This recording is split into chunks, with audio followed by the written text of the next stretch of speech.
Whether you're a skeptic or a believer, join me, Rob McConnell, as together we'll investigate the world of the paranormal and the science of parapsychology here on the X-Zone Radio TV show on XZBN and the X-Zone TV channel on Simul TV. Since 1990, the X-Zone Radio TV show has been the place where people dare to believe and dare to be heard. Together, we'll investigate UFOs, aliens, ghosts, Bigfoot, psychic phenomenon, lake monsters, conspiracy theories, government cover-ups, the truth embargo, alien abductions, ESP, haunted locations from around the world, and so much more. With over 28 years of broadcasting and more than 4,500 individual guests, the X-Zone is truly a place where fact is fiction and fiction is reality, as evidenced by the credibility, integrity, and professionalism of the guests that we bring to our international audience. If you have seen a UFO, had a close encounter, seen a ghost, Bigfoot, lake monster, or a story that you would like to share or have investigated, contact me, Rob McConnell, by sending me your email to xzone@xzoneradiotv.com, or you can call toll-free 1-800-610-7035, extension 143, and on Skype, X-Zone Radio TV. For more information on the X-Zone Radio TV show with yours truly, Rob McConnell, visit www.xzoneradiotv.com or www.xzonetvchannel.com or simultv.com and xzbn.net. Until next we meet here in the X-Zone from our broadcast center and studios in Hamilton, Ontario, Canada, always remember, X-Zone Nation, keep your eyes to the sky and your heart in the light.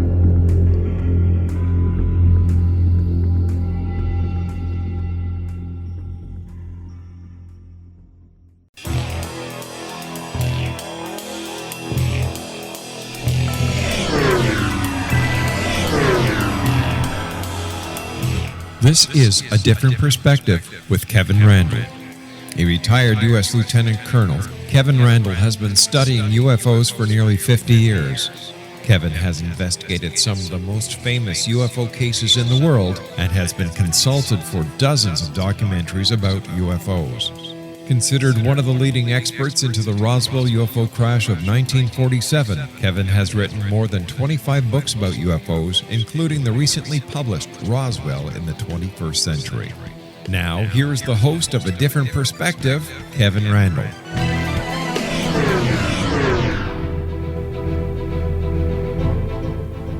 And welcome to the latest edition of A Different Perspective. I am Kevin Randle, and I am going to be joined momentarily by Tom Carey, he of, Roswell fame. I just wanted to let you all know that I am truly back from Roswell. We had a great time there, had some wonderful interviews, and you'll be hearing those or have heard those in the last few days. I guess there's one more coming after that. And in the upcoming weeks, we'll be having some other interesting guests showing up. I mean, really interesting people that I was able to contact while in Roswell and some that I've known for quite a while. Thomas J. Carey is a native Philadelphian, and I'm not going to hold that against him.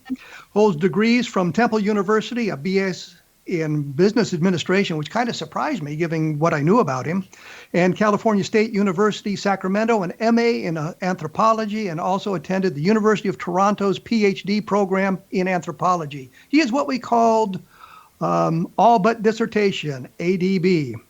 ADB? He's an Air Force veteran who held a top secret crypto clearance. Tom is now a retired Philadelphia area businessman. He has been in the Mutual UFO Network, MUFON, or is a MUFON state section director for Southeastern Pennsylvania, or was. I can't even read my own notes here. From 1986 to 2001, a special investigator for the J. Allen Hynek Center for UFO Studies from 1991 to 2001, and a member of the CUFOS Board of Directors from 1997 to 2001. Tom began investigating aspects of the Roswell Incident in 1991 for Roswell investigation team of Kevin Randle, that would be me, and Don Schmitt. And since 1998 has teamed exclusively with Don Schmitt to continue a proactive investigation of the case. Tom has authored or co-authored more than 40 published articles in Roswell about the Roswell events in 1947 and has contributed to a number of books on the subject as well. He has appeared as a guest on many radio and TV shows throughout the country, including Coast to Coast AM with Art Bell, George Norrie, Fox and Friends, Comcast Network Friends, and Larry King Live, and has contributed to a number of Roswell-related documentaries on scene and behind the scenes. Tom, periods work really well sometimes. Just thought I'd mention that. Tom was a consultant and interviewee on the highly acclaimed and rated 2002 2-hour sci-fi channel documentary, The Roswell Crash, Startling New Evidence, the History Channel's Conspiracy Theory, and the Travel Channel's Weird Travels Roswell, the Sci-Fi Channel's Sci-Fi Investigates, and the History Channel's UFO Hunters. Tom, I've made it through it. Didn't stumble out much. Welcome to A Different Perspective. Nice to be with you, Kevin. Oh, well, it's nice to chat with you. That we had our on and off times here, and it's nice to be back on the good side. Well, here we are. Yes, and as one of the founding members of the Ken Tobey fan club. For people who don't know, Ken Tobey starred in the original Good the Thing and a number of other programs, and Tom and I would share Kenneth Tobey sightings for a while there, which was kind of fun. He still turns up every now and then. He was in an awful lot of movies and a lot of different roles. A lot, yes. The 800-pound gorilla in the room, of course, are the Roswell slides. The big slide fiasco, I guess you would call it. How exactly did you learn about those slides? Well, I had to refresh my memory because you can imagine I tried to put it out of my mind. But it was 2012. I received an email from a fellow named Joseph Beeson. And unsolicited, of course. And he articulated in his memo, his email, that he had something very interesting to share with us. But in order to do that, we had to sign non-disclosure agreements, and that just heightened our interest. And I'm thinking, my goodness, what has he got here? We have to sign a non-disclosure.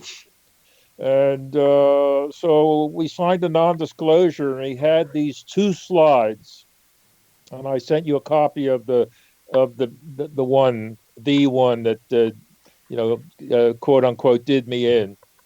Well, let me interrupt here because I have a question. I think Adam Dew told me that he had originally contacted Stan Friedman, and Stan Friedman said, that's true that he did contact Stan Friedman? That's what he told me. I asked Stan, and he said he didn't. But Stan this was last year, the last year that Stan attended the festival down in Roswell. And I asked him then, Adam Dew said he sent it to you first. And he said, oh, no, he didn't. No, he didn't.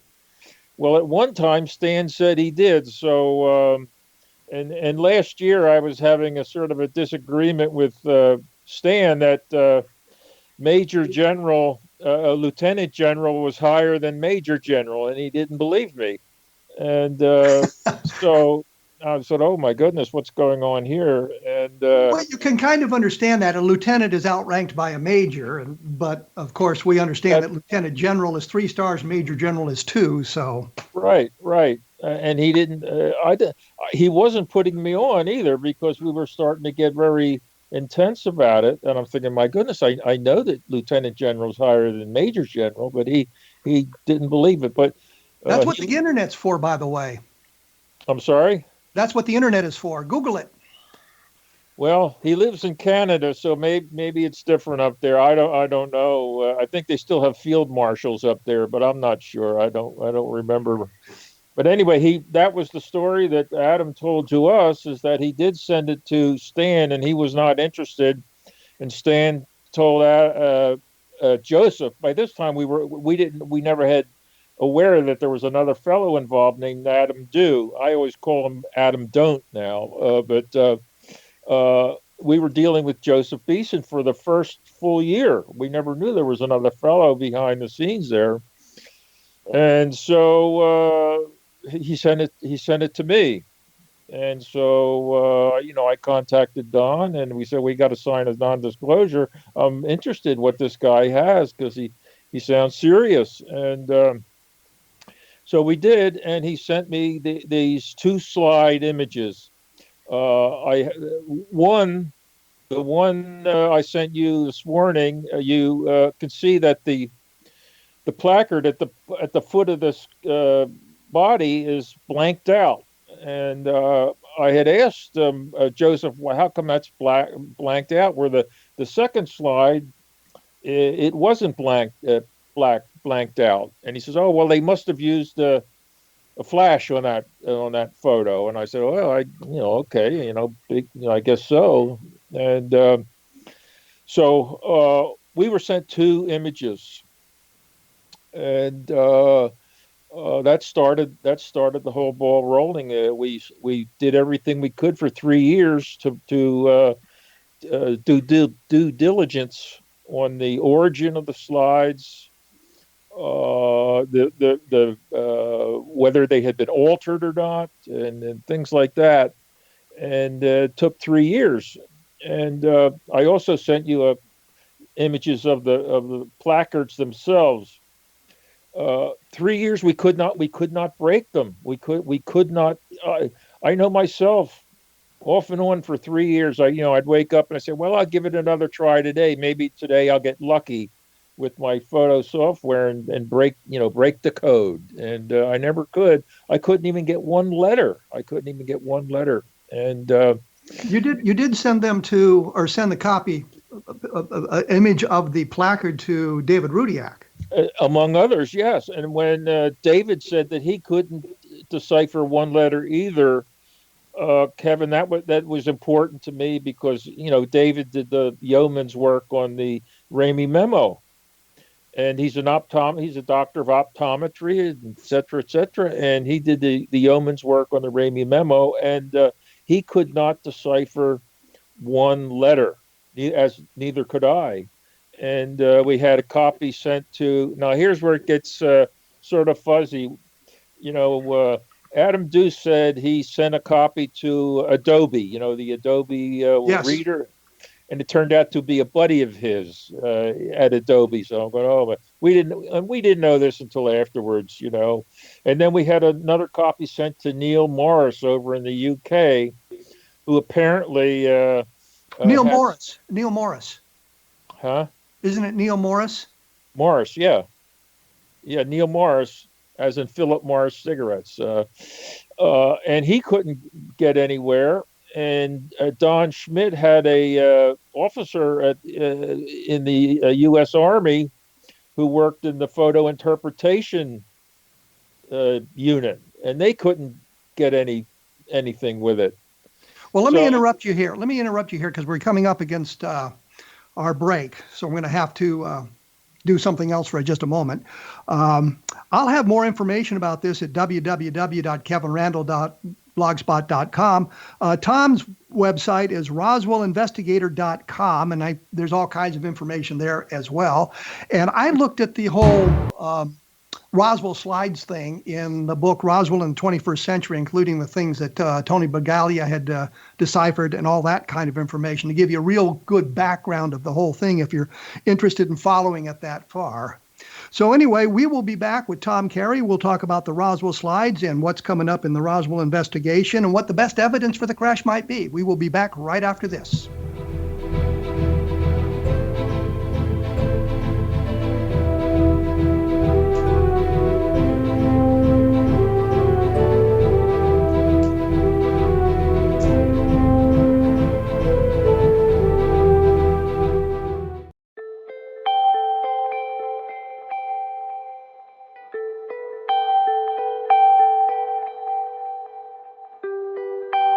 It's hard to listen to the news without realizing we're living in volatile, unprecedented times. Yet never has there been such an opportunity to transform the human condition. As old structures fail, where can we find the guidance to co-create a better way? Find Your Path Home is an ever-evolving, leading-edge information, education, and healing resource center designed to support and guide you on your path to unity and enlightenment. Based on sound principles employed by shaman worldwide, we provide techniques that can support you through the current transitions, offering online shamanic classes, international long-distance shamanic healing sessions, complimentary Mission Evolution radio episodes and Stairway to Heaven TV vignettes, seminars, retreats, and much more. All of this can be found on findyourpathhome.com. So I was watching the X Zone TV channel last night when I was abducted by aliens, and they kept repeating to me over and over again, simultv.com, simultv.com. What's simultv.com? That's what I asked them. They had it written on the side of their UFO. How do you spell that? UFO. No, I mean simultv.com. simultv.com. simultv.com. Right. simultv.com. Interesting that you were abducted by aliens in a simultv.com UFO last night. Oh, yeah? Yeah. Now that you mention it, I remember now last night I was awakened from a deep sleep. My great-grandmother was standing there. She said she'd come from the hereafter to tell me about simultv.com. She even spelled it out for me. simultv.com, sonny boy. simultv.com. simultv.com, sonny boy. Wow. Yeah. Guys, you'll never guess what my psychic guru just told me. simultv.com. Exactly. Are you guys psychic too? Of course. We all know about simultv.com. simultv.com.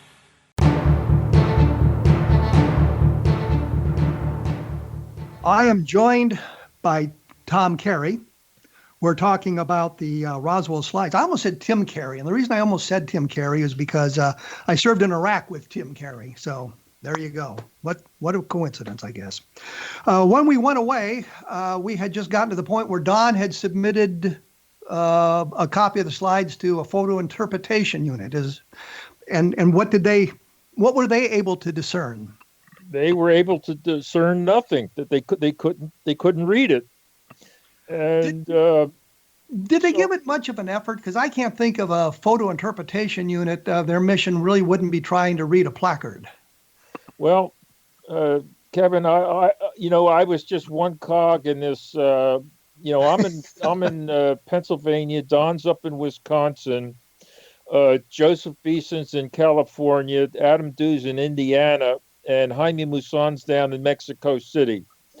So when Don tells me he sent it to, he has this Air Force friend who's he's a lieutenant colonel, something like that. An Army fellow in Washington who's with a photo interpretation unit. And Don tells me that, they couldn't find anything.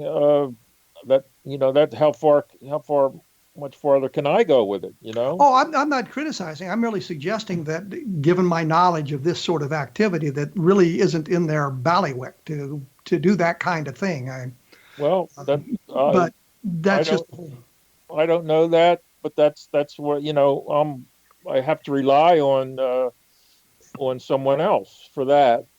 The other thing that bothered me is, and I asked Adam Dew about this as well. He had said that the slide film was from the 1947 film run at Kodak, and he had taken it to Kodak, and they had confirmed that.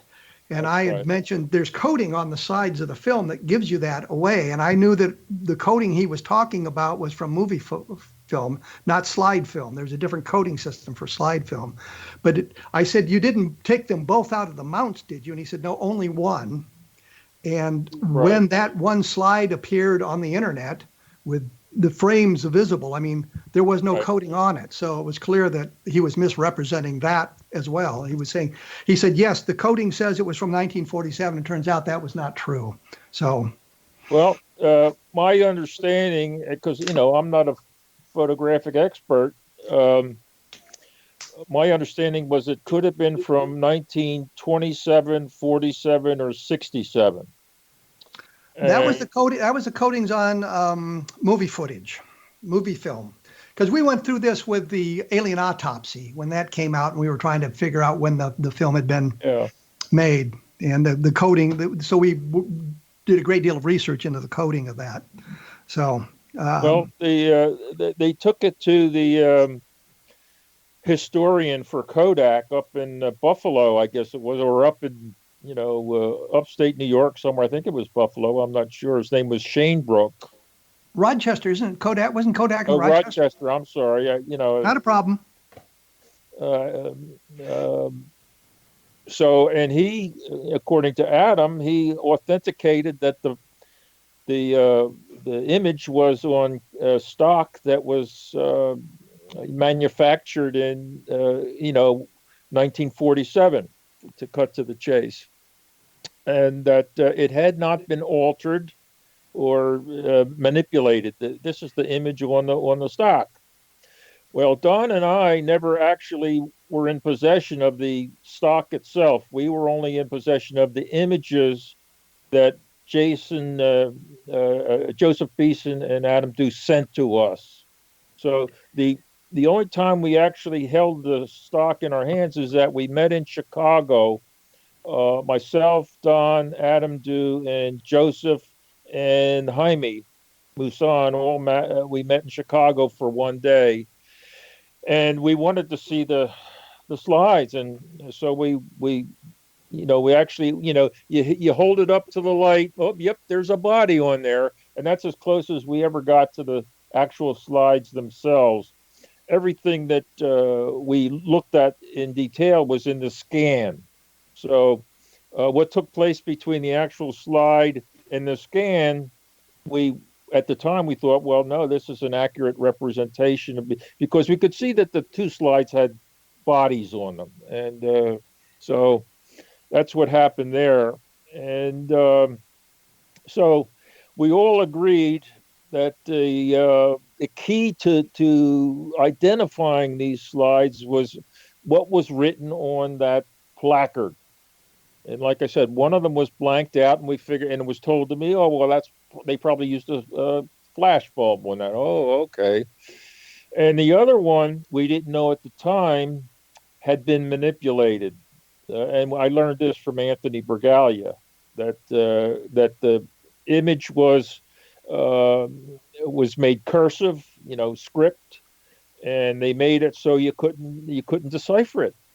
And so so this is the way it was. And the other thing, what really turned me on to this slide was that when I saw it, it resembled very closely the descriptions that had been given to us over the years. And there was one feature on the body that just jumped out on me, and I said, "Oh my goodness, that's why Dan Dwyer said it was a child of the earth." It was, if you look at the cranium on the head, you see all these black markings. And if you remember Dan Dwyer, he was the fireman, Frankie Rowe's father, who had gotten out to the site, we think in a personal, we don't think in an official capacity, but he got out there before the military got there. And he described when he got home, his family wanted to know, well, what did you do today, Dad? Well, I was, went out to a flying saucer, saw some aliens, and they wanted to know what it looked like. And he responded, "Child of the earth, child of the earth." Now, being a city slicker, I don't know what that means. And in the Southwest, what it means is that the child of the earth is like another name for it is the Jerusalem cricket, or the potato bug. It's like a land potato bug, cricket, something. But they call it the child of the earth because it has these markings on its head that reminds people of a newborn child, where the cranium bones have not ossified yet. They haven't connected, and they have like yellow. I can't talk straight. They have black markings on the top of the head, and that's what jumped out at me with this slide. And I'm thinking nobody else knows this, other than you're a Roswell aficionado. You might know it, but I'm saying they could not have hoaxed that. At least in my own mind, that's what I thought. And that, for me, sort of trumped everything. That trumped everything. Because if I understand what you're saying, you never saw the slides other than holding them up to the light. And yes. You had just scans. Yes. So you never saw a full projection of the slide until you got to Mexico City. Correct. What did you think when you saw the slide projected in Mexico City? I Because don't. now you've got the whole thing there. I don't. You're not. I don't believe. I don't remember this, Kevin. The only thing I remember about Mexico City, besides our own talk, was that they put together what do you call it? An artificial representation of what the slide looked like. I don't recall seeing another slide there, but here's the thing, is that I noticed between the two slides, there was a slide missing. And I had asked Joseph, there's a slide missing between these two, the two that, two scans that they sent us. I said, there's a one missing. Where is that? And they said, well, we couldn't find it. And so after the presentation, this is the next day where we're, getting ready to leave. And Don somehow found out about this third slide. And he went to Hynek and he said, Hynek, I want to see this third slide. And Hynek had it on his computer. And so Hynek pulled it up, and clearly it was taken in a museum. The other two slides did not demonstrate that. The other two scans to us did not show that it was in a museum. This third slide, it was clearly, you could see it was in a museum. I never saw that. Until that day we were leaving Mexico City, and Don said, I want to see that third slide. And there it was. And I said, oh, my goodness, because it's clearly it was in a museum. But I don't recall, and I'm not trying to be evasive here, I don't recall seeing that slide at the presentation. I just assumed that they projected the whole slides on the for the presentation, so I could be off on that because I knew it would be the first time that you had seen the whole thing, not a scan of it. I'm going to have to interrupt us again here so we can take a quick break. I am joined by Tom Carey, he of Roswell investigative fame. I guess the book is Witness to Roswell and a number of other books like that. You did a nice update on that. I will have more information at www.kevinrandle.blogspot.com. Tom's website is Roswell Investigator. That's one word, roswellinvestigator.com. And you can find additional information there. We will be back with Tom Carey. We'll wrap up the slides and try to get to something else here in the next couple of minutes. So hang around.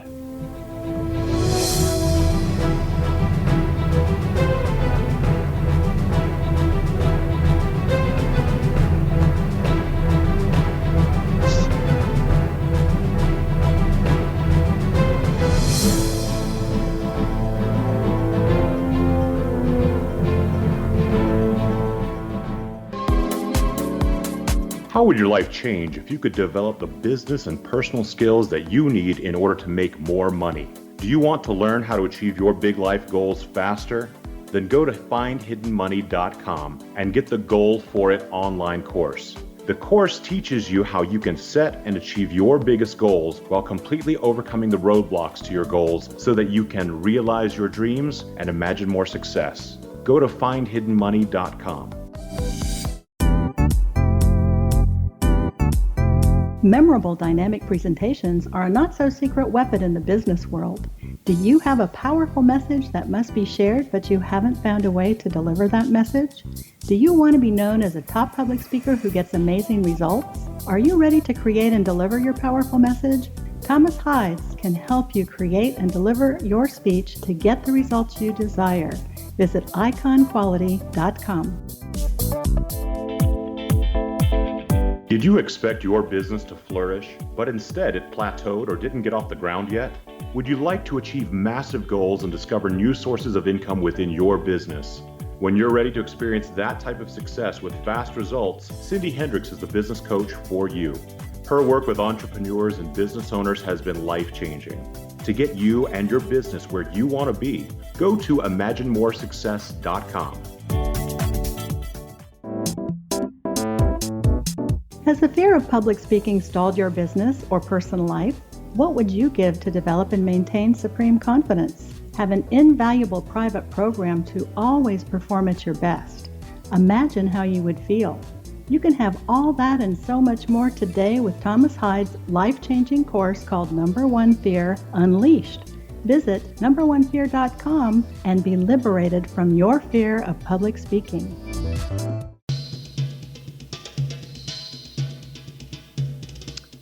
I am here with Tom Carey. We're talking things Roswell, and we're kind of hung up on the Roswell slides. But before we get into that, let me mention once again, there's other fine programs on the X-Zone Broadcast Network. Just go to xzbn.net. You can see a listing of the programs. You can scroll down there and find something that interests you, as well as, of course, a different perspective. When we went away, we had gotten to the point where there were now 3 slides. And I'd noticed that, too, that in some of the things that Adam Dew had sent me after the whole thing blew up in Mexico City, that there had been a slide missing. It was interesting to learn exactly what was going on there. Stan Friedman had been invited to this program in Mexico City. Do you know why he declined? I do not know. I do not know, other than Joseph said that he was not interested. If I could continue just a bit, Kevin, on Yeah, go ahead. Yeah. We also had Tony Bragalia scan, he's an expert with using the internet and finding things. We had him scan the internet for mummies, and he said he looked at over 400 mummies on the internet, and there was no match for our body. And so what's interesting is that, so, we figured, well, it's not a mummy. And, so I had contacted a number of physical anthropologists across the country and told them that, we would like them to try to identify something in, a body. And they all want, and the next thing they went, well, what's the context of the body? I'm thinking, I can't lie to them. So I said, as soon as they heard Roswell, it was goodbye. And I guess the end of this was that we found a physical anthropologist in Wisconsin, up near Don Schmitt. And his website said, yes, I'm a physical anthropologist, but I like to, if you have anything that's interesting or mysterious, send it to me. And I love looking into those things. So first I emailed him, and he never got back to me. So I finally called him, and yes, I'm interested in that stuff. What's the context of your the slides you're telling me about? I said, well, as soon as he heard Roswell, he said, I'm going to be back and forth to Africa in this coming year, so I'm not going to be able to do it. Goodbye. So that's what I ran into. The only physical anthropologist that would actually talk to me after learning about the slide, they all suggested that it was to look into genetic anomalies of children. That's what they said. It sounds like a genetic anomaly, or disease or something of children, and so that all came to a dead end. And so I contacted a former graduate student friend of mine up in Toronto, who to me was the most brilliant, and still is the most brilliant anthropologist I've ever come across, because he was the true anthropologist in the sense of the word, that he was expert in all of the subdivisions of anthropology. He was a physical anthropologist, but he was a well-versed in all of the subdivisions, and the professors up there hated him because he was smarter than they were.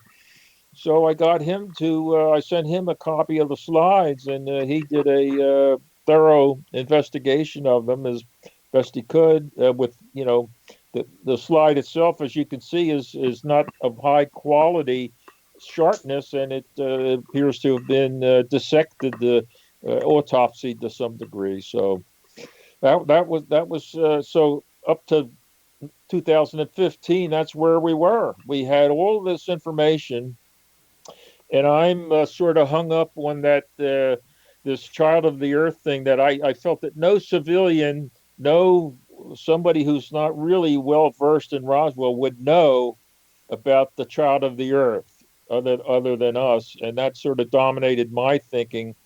And Don Schmitt, of course, he relied on me, with my physical anthropology background. He relied on my views on this. So that's the way it was up until. It was fortuitous that we ran into Jaime Maussan down in Roswell during the festival down there in 2000, and I guess it was 12, and we all felt that this. There goes my phone. I can't believe it. My phone never rings until I'm doing an interview. We told Jaime what we had, and we all felt that this is so important as it stood then that we should really do something other than to stand out in front of the UFO museum and hold a press conference. So Jaime got this venue for us down in Mexico City at the National Auditorium, 10,000 seat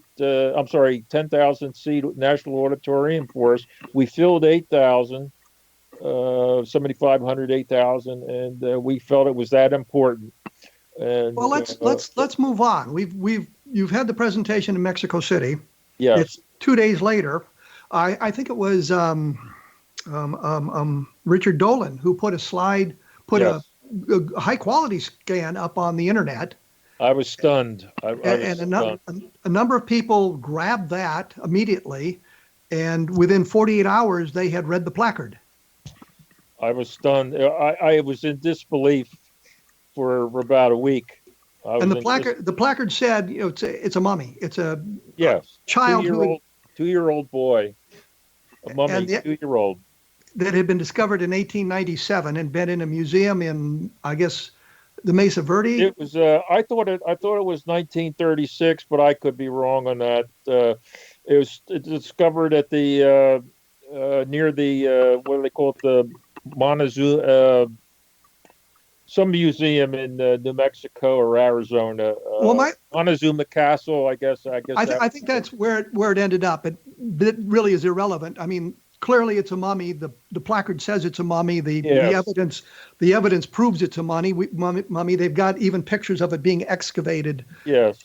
When it was discovered. What was your reaction? I was really in disbelief until Tony Bragalia, in short order, found that particular body, that mummy, on the internet, and sent it to me. I said, "Well, that's the same one. That's the guy." And well, your initial reaction was to reject the reading of the placard. Yes, because I didn't believe it, because we tried for 3 years to read it, we couldn't, and here's somebody within 2 days, I guess, of the rollout. Here's somebody saying that they read it. I was in disbelief because we had tried so hard for 3 years.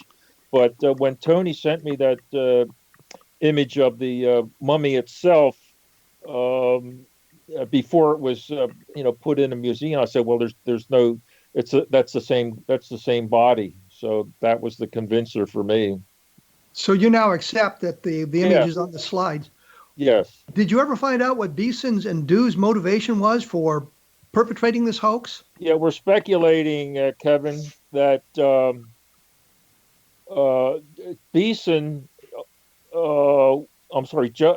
Adam Dew was he's like a videographer for, like, when a TV station wants to do a remote something at a remote site, remote interview or something, they send him, and so he's familiar with Joseph Beeson himself was in the videography or the graphic design business, which should have been red flags to me up front. It should have been red flags that these guys were in the graphic design business and the video business. But like I said, that image of the body with the child of the earth markings on the head, that just that did it for me. And so Du was making a documentary because he and Jaime Maussan were always fighting or in conflict about who was going to video this or that or this or that. And Du was making a documentary, and when the whole thing blew up, I guess he changed the focus of it to the making of a hoax or something like that. He was cited over in Cannes in France, trying to sell it, as I understand it. I'm just repeating what someone told me, but that was what we believe the motive was, to make some sort of documentary out of either a hoax or something. If it didn't blow up, make it into something about, we got the final proof or something like that. But Du and Beeson had to know the truth. They had to know what it was. Oh, yes. So they went into the thing knowing fully well it was a mummy in a museum setting. Yes. And I guess the idea, I always got the impression from Du, the idea was to, again, prove how credulous UFO researchers were. That could have been it too, Kevin. That's a possibility. That's a possibility. But from my perspective, like I said, I was struck by this image, especially the cranial markings, which I thought no one could hoax. And like I said, when it turned let out... Let me interrupt here because I'm right up against my break and I've got to go. More information at www.kevinrandle.blogspot.com and at roswellinvestigators.com for Tom Carey. We will be back right after this, so please stick around.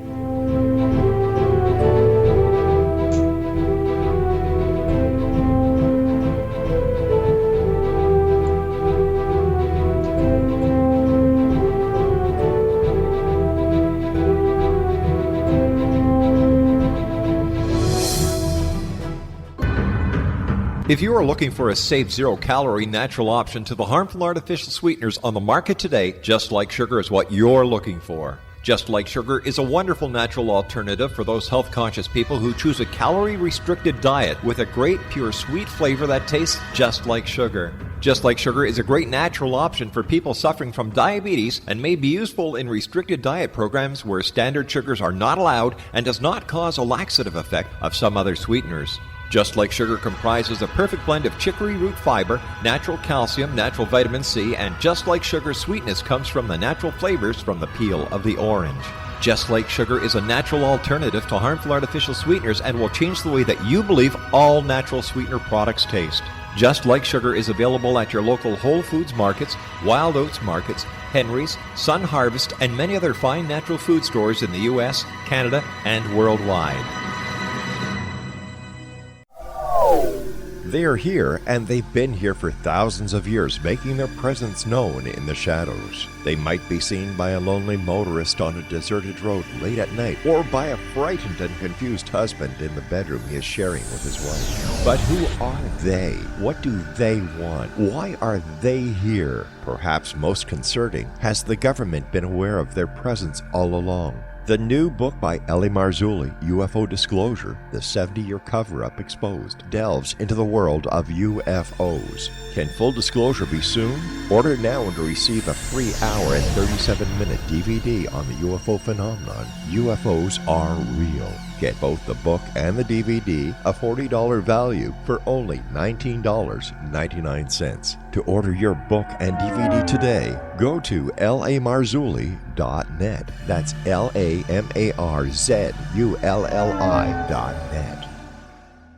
You have heard of the X Zone? Now watch it on Simul TV, plus 500 video games, live TV channels, free video on demand, worldwide, and more. Does this sound like tomorrow's television? Well, it is, but you can have it today, right now. It is Simul TV. Simul TV offers what the others only wish they could provide. 15 exclusive channels like X Zone, sci-fi, and horror. We are worldwide. No other provider offers that. 500 built-in video games. No need to have an extra expensive system. We have them included. Free video on demand. Live streaming events from around the world. Interactive online network, and much more. Tomorrow's TV today. Simul TV. Sound too good to be true? Well, it's not. You can have Simul TV today. Sign up at simultv.com. Do it today.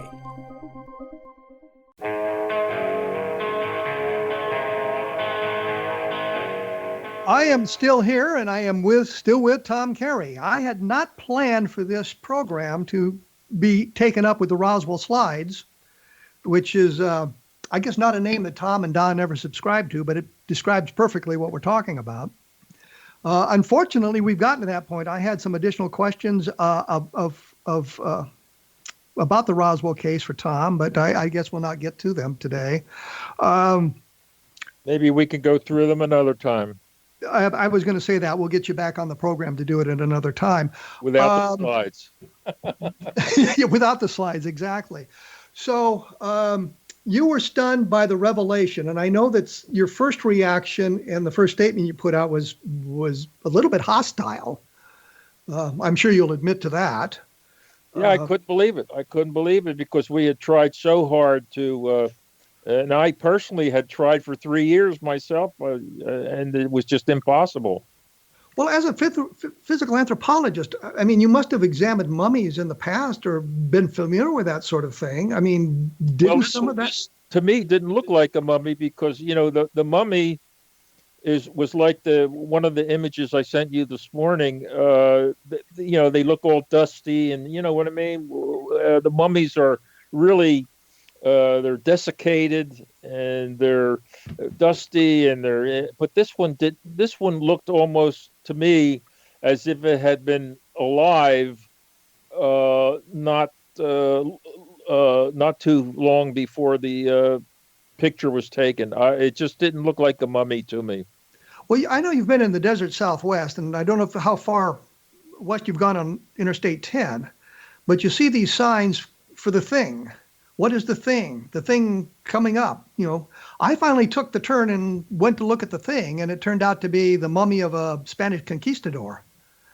And when I learned about this, that was the first thing that came to my mind. It was some kind of a mummy, and you'll remember I asked you that question specifically, and you said you couldn't find any mummies that matched. So right. Well, Tony looked at hundreds of mummies, and he couldn't find a match.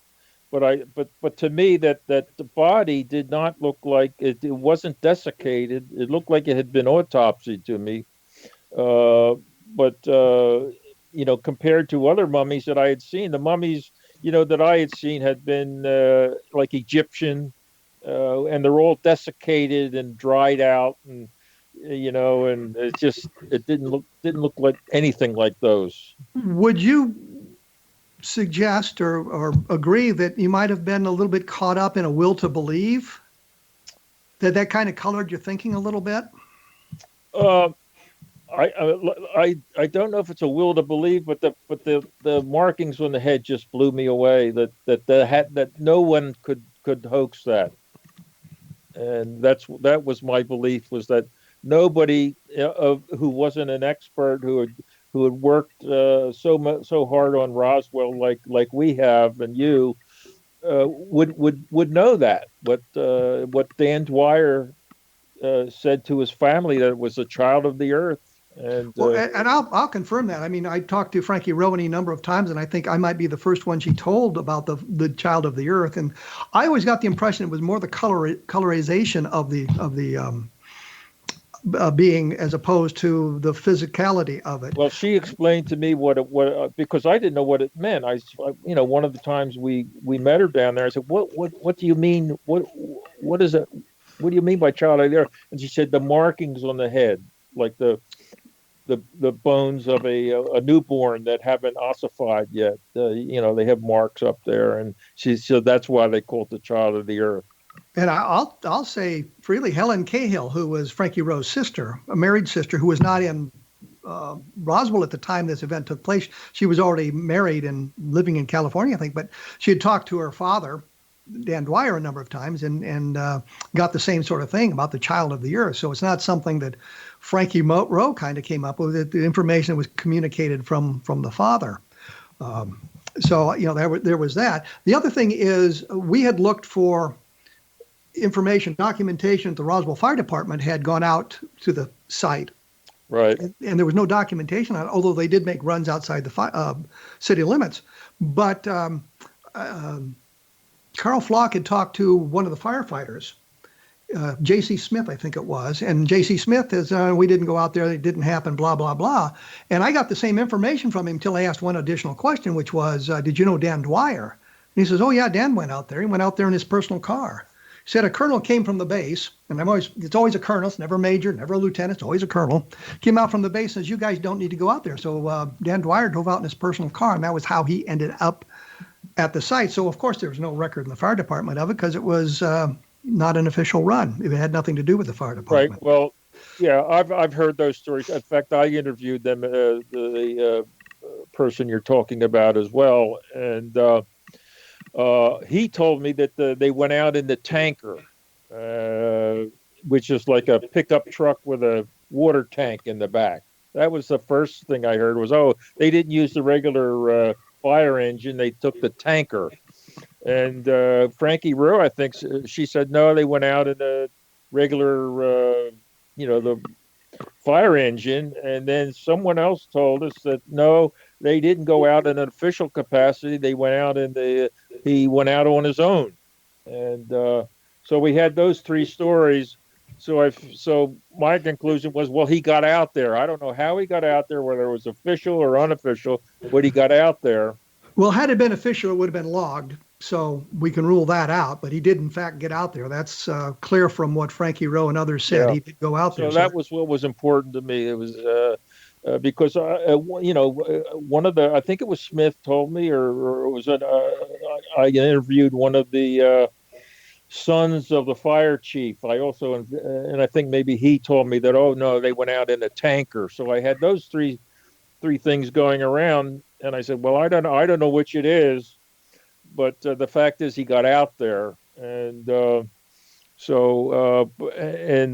also told his son-in-law,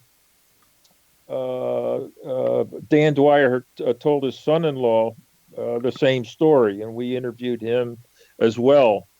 So, there's no question. There's no question the story can be traced back to Dan Dwyer. Yes, yes. And he clearly was telling this story. So, and I don't know when he died.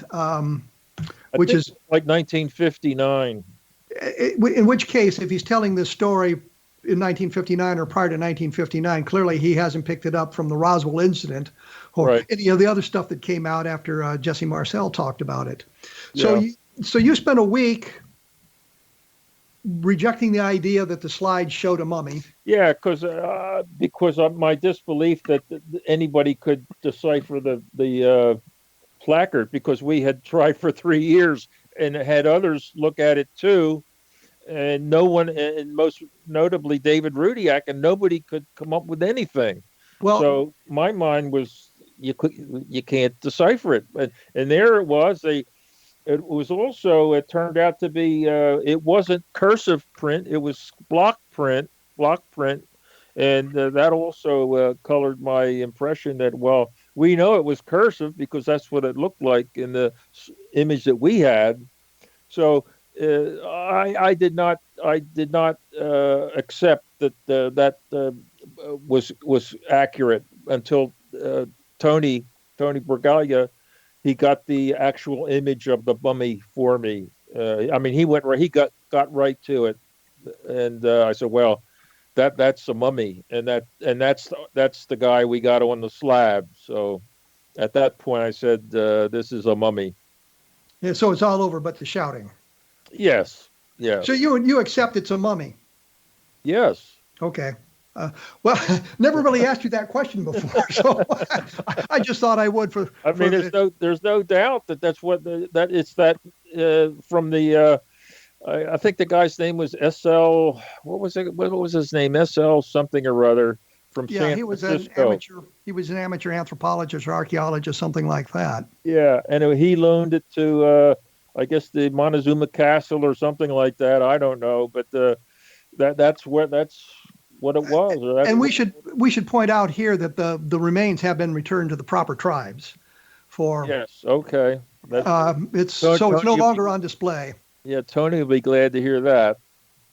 I think it was done a while ago, and I know Tony was very upset about the whole thing and made a huge donation to the tribe. Yes. As a way of,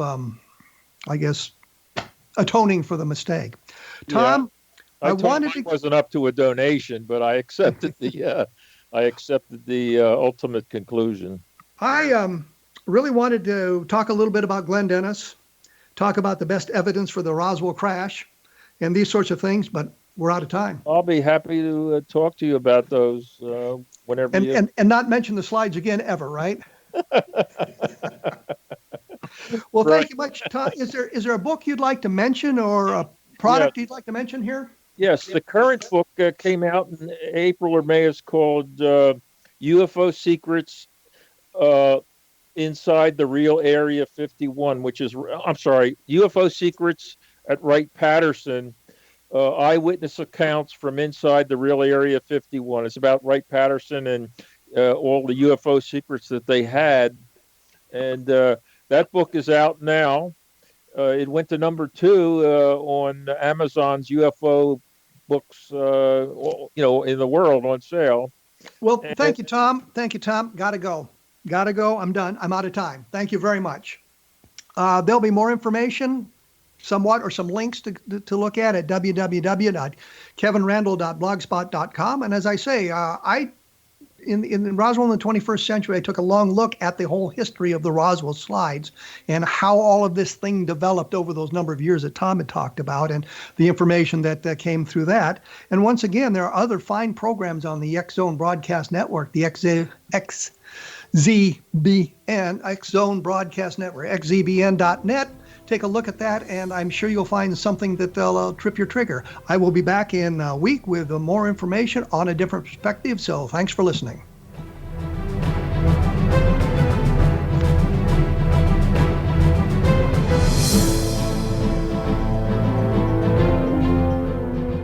Little children aren't the only ones afraid of the dark.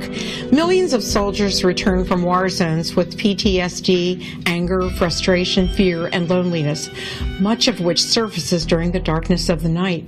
You have the chance to change the lives of these American heroes. Songs and Stories for Soldiers.us provides free MP3 players for these men and women. With a list of 3 million songs in 16 different styles, 100,000 audiobooks, and 30,000 old-time radio programs, every veteran can find something to soothe and comfort them at no cost. All our players contain an 8-hour audio program designed to help veterans fall asleep. With 1,500 plus vets now participating, it's our goal to deliver 10,000 audio players this year. Go to our website at songsandstoriesforsoldiers.us. Help us help a veteran make it through the night. Whether you're a skeptic or a believer, join me, Rob McConnell, as together we'll investigate the world of the paranormal and the science of parapsychology here on the X-Zone Radio TV show on XZBN and the X-Zone TV channel on Simul TV. Since 1990, the X-Zone Radio TV show has been the place where people dare to believe and dare to be heard. Together, we'll investigate UFOs, aliens, ghosts, Bigfoot, psychic phenomenon, lake monsters, conspiracy theories, government cover-ups, the truth embargo, alien abductions, ESP, haunted locations from around the world, and so much more. With over 28 years of broadcasting and more than 4,500 individual guests, the X-Zone is truly a place where fact is fiction and fiction is reality, as evidenced by the credibility, integrity, and professionalism of the guests that we bring to our international audience. If you have seen a UFO, had a close encounter, seen a ghost, Bigfoot, lake monster, or a story that you would like to share or have investigated, contact me, Rob McConnell, by sending me your email to xzone@xzoneradiotv.com, or you can call toll-free 1-800-610-7035, extension 143, and on Skype, X-Zone Radio TV. For more information on the X-Zone Radio TV show with yours truly, Rob McConnell, visit www.xzoneradiotv.com or